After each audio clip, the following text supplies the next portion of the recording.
Hello friends, जैसा कि मैंने आपको पिछले वीडियो में रासायनिक अभिक्रियाओं के बारे में बताया है और उसके रासायनिक अभिक्रियाओं और समीकरण संतुलित करना, समीकरण के बारे में, अभिकारक उत्पाद के बारे में बता चुका हूं।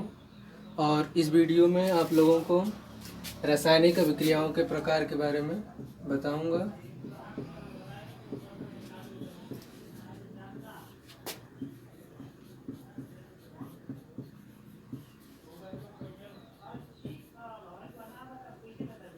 जिसमें जो पहला प्रकार है उसको योगात्मक अभिक्रिया, योगात्मक या संयोजक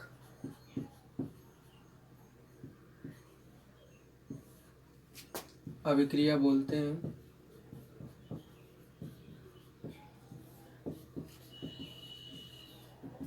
एडिशन रिएक्शन। तो योगात्मक या संयोजक अभिक्रिया किसे कहेंगे? तो ऐसी अभिक्रिया जिसमें दो या दो से अधिक अभिकारक अणु मिले और केवल सिंगल उत्पाद बने, एकल उत्पाद बने, ऐसी अभिक्रिया को योगात्मक अभिक्रिया, एडिशन रिएक्शन बोलते हैं। इसमें एग्जाम्पल की बात करें तो एग्जाम्पल कैल्शियम ऑक्साइड की जब क्रिया कराते हैं हम जल से तो कैल्शियम हाइड्रोक्साइड बनता है। इसमें ये कैल्शियम ऑक्साइड है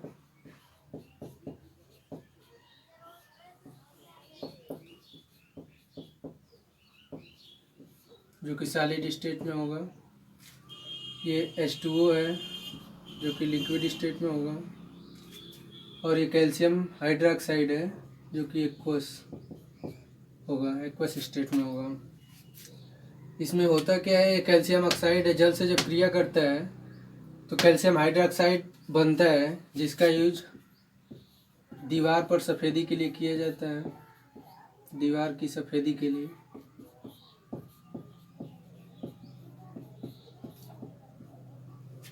यहाँ पे देखा जाए तो दो अभिकारक अणु हैं या यौगिक हैं, एक कैल्शियम ऑक्साइड है और एक जल है। दोनों मिल रहे हैं जिससे एक सिंगल उत्पाद बन रहा है, केवल सिंगल प्रोडक्ट बन रहा है, इसलिए इस अभिक्रिया को योगात्मक अभिक्रिया कहते हैं। इसमें अगर CaOH2 जो है वो जब क्रिया करता है कार्बन डाइऑक्साइड से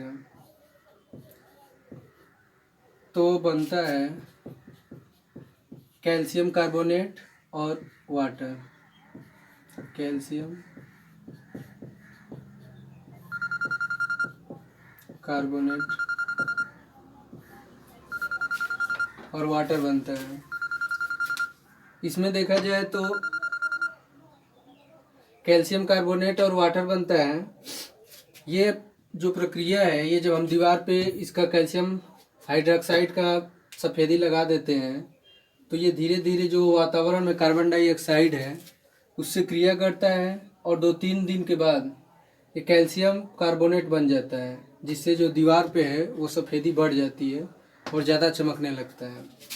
तो इसमें भी देखा जाए तो यहाँ पे जो है, यहाँ पे दो अभिकारक यौगिक हैं, लेकिन यहाँ पे जो उत्पाद है वो एकल ना होके दो उत्पाद बन रहे हैं, इसलिए इस अभिक्रिया को योगात्मक अभिक्रिया नहीं कहेंगे। ये उदाहरण था, ये इसमें ये जो आ गया है CaCO3, ये संगमरमर का भी सूत्र होता है, संगमरमर। Ca कैल्शियम कार्बोनेट, इसको बोलते हैं कैल्शियम ऑक्साइड को बिना बुझा हुआ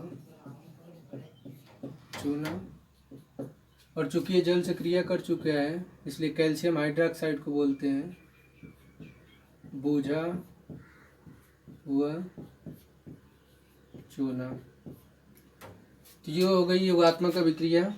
इसमें एक आध एग्जाम्पल और देना चाहें तो दे सकते हैं।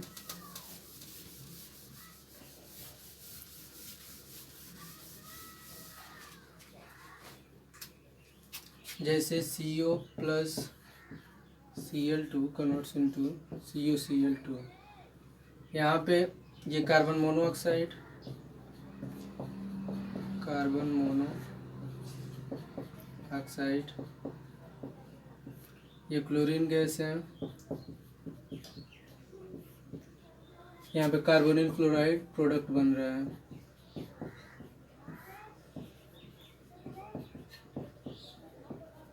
इस एग्जाम्पल को भी ध्यान से देखा जाए तो यहाँ पे दो अभिकारक हैं, कार्बन मोनोऑक्साइड और क्लोरीन है, और उत्पाद जो है प्रोडक्ट है वो CuCl2 कार्बोनिल क्लोराइड सिंगल है जो कि बन रहा है। इसलिए इस अभिक्रिया को भी योगात्मक अभिक्रिया कर सकते हैं। एक और एग्जाम्पल लेते हैं, C+O2 कन्वर्ट्स इनटू CO2। ये भी योगात्मक अभिक्रिया का उदाहरण है।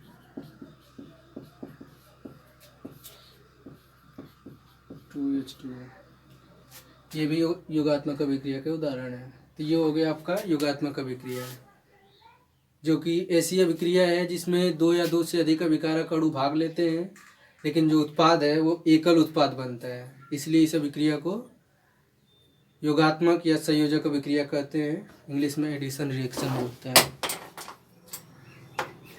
इसके बाद जो आता है अगला वो है प्रतिस्थापन अभिक्रिया या विस्थापन अभिक्रिया बोलते हैं दूसरा।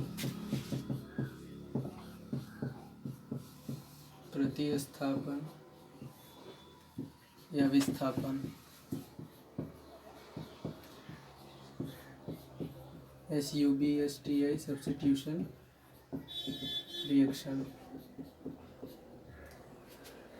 इसमें क्या होता है कि कोई जो अणु है या यौगिक है उसमें से कोई परमाणु या परमाणु का समूह वो हटता है और उसके स्थान पे कोई दूसरा परमाणु या परमाणु का समूह आके लग जाता है।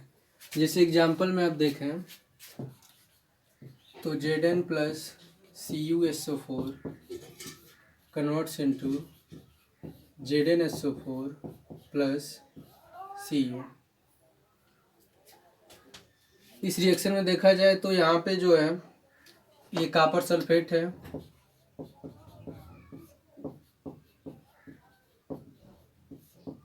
ये जिंक है और ये है जिंक सल्फेट।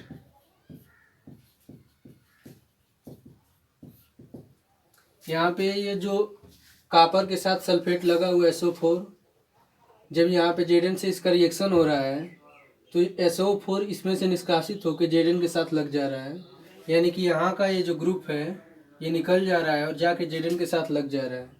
तो परमाणुओं का समूह एक स्थान से हट के दूसरे स्थान पे लग जाता है, इसे बोलते हैं प्रतिस्थापन या विस्थापन। तो इसलिए इस अभिक्रिया को प्रतिस्थापन या विस्थापन अभिक्रिया बोला जाता है।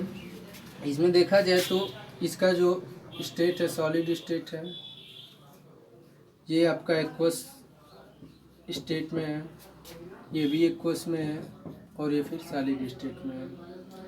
एक और एग्जांपल देखा जाए तो Fe plus CuSO4 converts into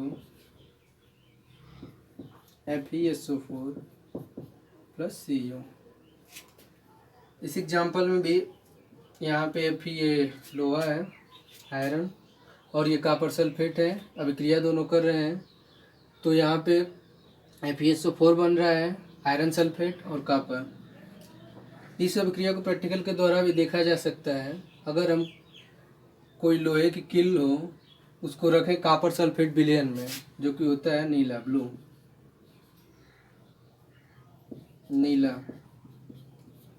नीला होता है। अगर उसमें हम कोई छड़ डालें कॉपर सल्फेट के विलयन में तो होता क्या है कि ये जो है जो विलयन होता है कॉपर सल्फेट का वो हो जाता है मलिन विलयन हो जाता है कॉपर सल्फेट का, और जो लोहे की कील होती है वो भूरे रंग की हो जाती है।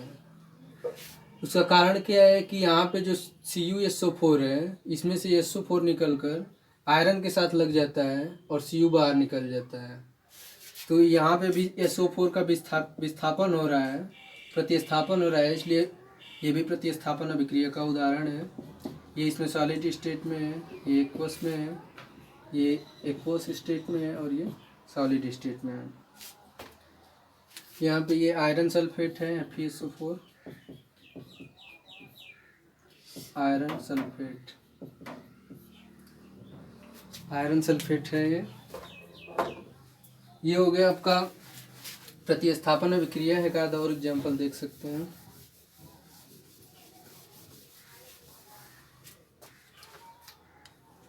जैसे Pb plus CuCl2 converts into PbCl2 plus Cu। यहाँ पे देखा जाए तो ये लेड है, सीसा, ये है आपका कॉपर क्लोराइड,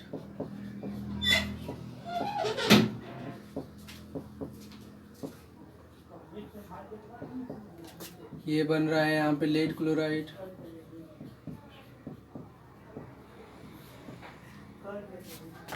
इसमें ये सॉलिड स्टेट में है, ये एक्वस है, ये एक्वस है और ये सॉलिड। यहाँ पे भी जो है लेड सीसा जो रिएक्शन कर रहा है कॉपर क्लोराइड से और लेड क्लोराइड बन रहा है और कॉपर निकल रहा है। ये भी प्रतिस्थापन अभिक्रिया का एग्जाम्पल हो गया। अब इसके बाद जो है आपका अगला एग्जाम्पल, अगली जो रासायनिक अभिक्रियाओं के प्रकार में है वो अनुत्क्रमणीय और उत्क्रमणीय अभिक्रिया है।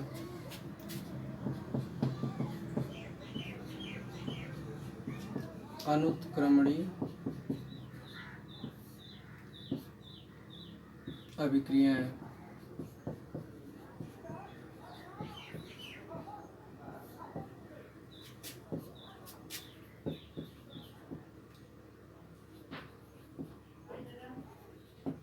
Irreversible reaction. अनुत्क्रमणीय अभिक्रियाएं किसे कहेंगे? तो एक ही ऐसी अभिक्रियाएं जो केवल एक ही दिशा में संपन्न होती हैं उसे अनुत्क्रमणीय अभिक्रियाएं कहते हैं। एग्जाम्पल के लिए आप ले सकते हैं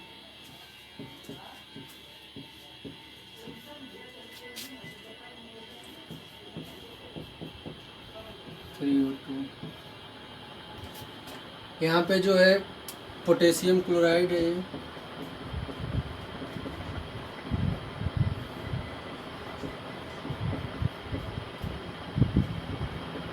पोटेशियम क्लोरेट है, ये पोटेशियम क्लोराइड है, पोटेशियम क्लोराइड, और ये ऑक्सीजन बन रहा है। इस अभिक्रिया में देखा जाए तो जो ये अभिक्रिया हो रही है पोटेशियम क्लोराइड और ऑक्सीजन में कन्वर्ट हो रहा है। ये अभिक्रिया केवल एक ही दिशा में संपन्न हो रही है। इस अभिक्रिया में एक ही दिशा में संपन्न होने का मतलब ये है कि ये पोटेशियम क्लोराइड और ऑक्सीजन में कन्वर्ट हो जा रहा है, लेकिन अगर वहीं समान परिस्थितियां दी जाए और पोटेशियम क्लोराइड और ऑक्सीजन से सोचा जाए कि ये पोटेशियम क्लोरेट बन जाए तो ये नहीं बन सकता है। इसीलिए इस अभिक्रिया को अनुत्क्रमणीय अभिक्रिया कहते हैं, जो कि केवल एक ही दिशा में संभव है। इससे केवल यही बनाया जा सकता है, इसको उसी समान परिस्थितियों में इन दोनों से पोटेशियम क्लोरेट नहीं बनाया जा सकता है। इसके और एग्जाम्पल देखें तो BaCl2 plus Na2SO4 converts into BaSO4 plus NaCl। यहाँ पे देखा जाए तो ये बेरियम क्लोराइड,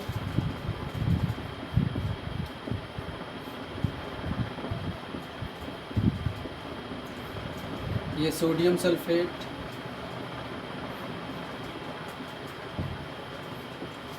ये बेरियम सल्फेट है,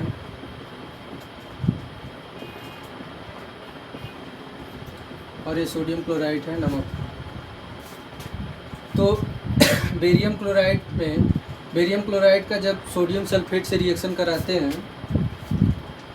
तो बेरियम सल्फेट बनता है और ये NaCl सोडियम क्लोराइड बनता है। इस अभिक्रिया में भी देखा जाए तो इन दोनों को बेरियम क्लोराइड और सोडियम सल्फेट को मिलाने से बेरियम सल्फेट और सोडियम क्लोराइड तो बनता है, लेकिन उन्हीं समान परिस्थितियों में अगर बेरियम सल्फेट और NaCl को मिलाया जाए तो ये उत्पाद नहीं बन सकता है। इसलिए यह अभिक्रिया केवल एक ही दिशा में संपन्न हो रही है। चूँकि यह अभिक्रिया केवल एक ही दिशा में संपन्न हो रही है, इसलिए इस अभिक्रिया को अनुत्क्रमणीय अभिक्रिया कहा जाता है।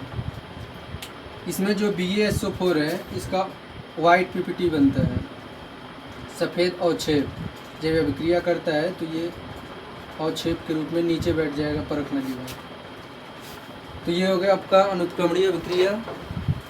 इसके बाद आता है उत्क्रमणीय अभिक्रिया, इसी का जस्ट उल्टा है।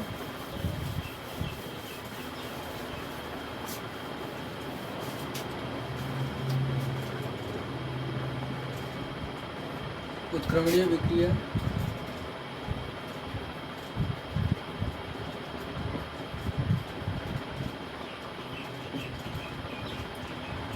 Reversible reaction.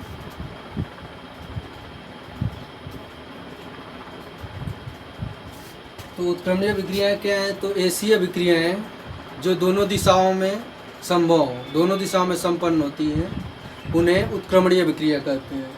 उत्क्रमणीय अभिक्रिया में क्या होता है कि दो अभिक्रियाएँ चलती हैं, एक अग्र अभिक्रिया चलती है और एक पश्च अभिक्रिया चलती है। इसको एक एग्जाम्पल की सहायता समझने का प्रयास करते हैं। जैसे Fe+ H2O converts into Fe3O4 plus H2। यहाँ पे जब आयरन जो है जल से क्रिया करेगा, ये जल के रूप में नहीं होता है बल्कि गैसियस स्टेट में होता है, ये सॉलिड स्टेट में होता है। और ये जो है लोहे का चुंबकीय ऑक्साइड है,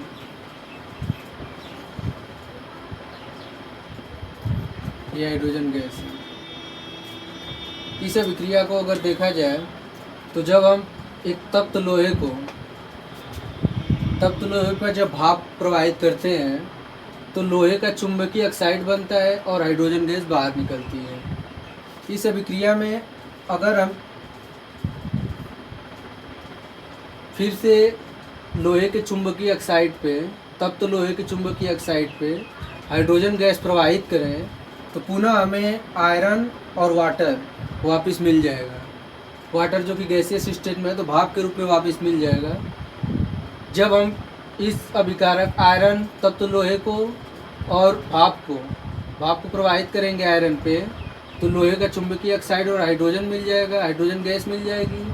और वापस अगर इन दोनों को रिएक्शन कराएंगे तो ये दोनों चीज़ें मिल जाएंगी समान परिस्थितियों को रख के। तो इसलिए इस अभिक्रिया, चूँकि ये अभिक्रिया दोनों दिशाओं में संपन्न हो रही है, जो अभिक्रिया लेफ्ट से राइट जा रही है उसे बोलते हैं अग्र अभिक्रिया,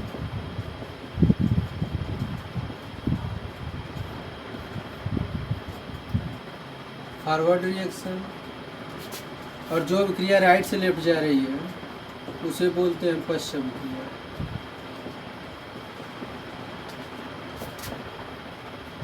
बैकवर्ड रिएक्शन।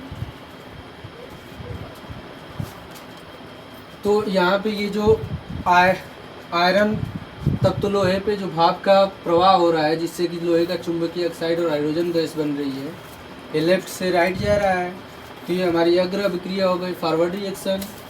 और जो लोहे के चुंबकीय ऑक्साइड पे हम हाइड्रोजन गैस प्रवाहित करते हैं तो आयरन और ये भाप बन जाता है H2O। तो ये हो गई राइट से लेफ्ट जा रहा है, तो ये हो गया पश्च अभिक्रिया। तो इस तरह हमारा अग्र अभिक्रिया और पश्च अभिक्रिया दोनों अभिक्रियाएँ साथ साथ चल रही हैं, तो ये हो गया आपका उत्क्रमणीय अभिक्रिया। अब इसमें यहाँ पे अगर इस अभिक्रिया को खुली नली में, ओपन ट्यूब में कराया जाए तो यह अभिक्रिया दोनों साथ साथ में होगी, लेकिन जो उत्पाद है वो पूर्णतया, जो उत्पाद है आपका वो पूर्णतया नहीं मिलेगा।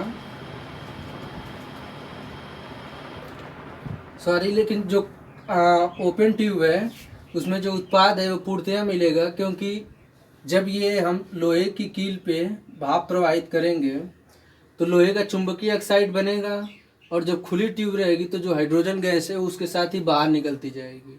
और जब हाइड्रोजन गैस बाहर निकलती जाएगी तो ये जो लोहे का चुंबकीय ऑक्साइड है वो पुनः हाइड्रोजन से क्रिया नहीं कर पाएगा, क्योंकि वो जो हाइड्रोजन गैस है वो बाहर निकलती जा रही है। तो जब क्रिया नहीं कर पाएगा तो जो बैकवर्ड रिएक्शन है वो नहीं हो पाएगा। तो इसलिए जो उत्पाद बनेगा ओपन ट्यूब में, खुली नली में, खुली नलिका में जो उत्पाद होगा वो पूर्ण होगा, कंप्लीट प्रोडक्ट बनेगा। लेकिन अगर यही इसी रिएक्शन को एक बंद नलिका में क्लोज्ड ट्यूब में कराया जाए तो उत्पाद पूर्णतया नहीं मिलेगा।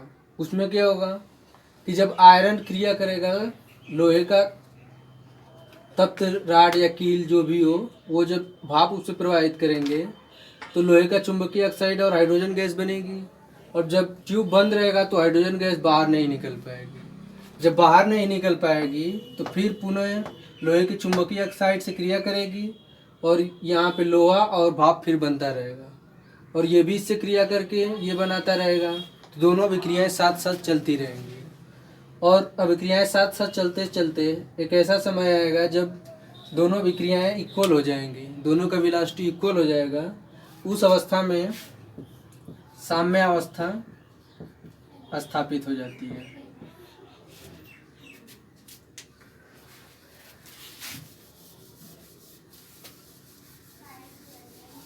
साम्यावस्था में जो है अग्र अभिक्रिया का जो वेग होता है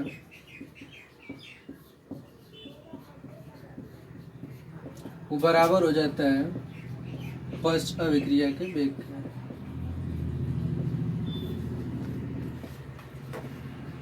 ये साम्यावस्था की कंडीशन है। जब साम्यावस्था पहुंचता है तो जो अग्र अभिक्रिया का वेग है वो पश्च अभिक्रिया के वेग के बराबर हो जाता है। तो ये कैसा कंडीशन आएगा जब इसको क्लोज ट्यूब में इस रिएक्शन को कराया जाएगा, तो एक ऐसा कंडीशन आएगा जब साम्यावस्था स्थापित हो जाएगी और दोनों रिएक्शन साथ साथ चलने लगेंगे और बैकवर्ड और फॉरवर्ड रिएक्शन दोनों साथ साथ होने लगेंगे, और दोनों ही ये इधर आयरन और भाप भी बनेगा और लोहे का चुंबकीय ऑक्साइड और हाइड्रोजन गैस भी बनेगा।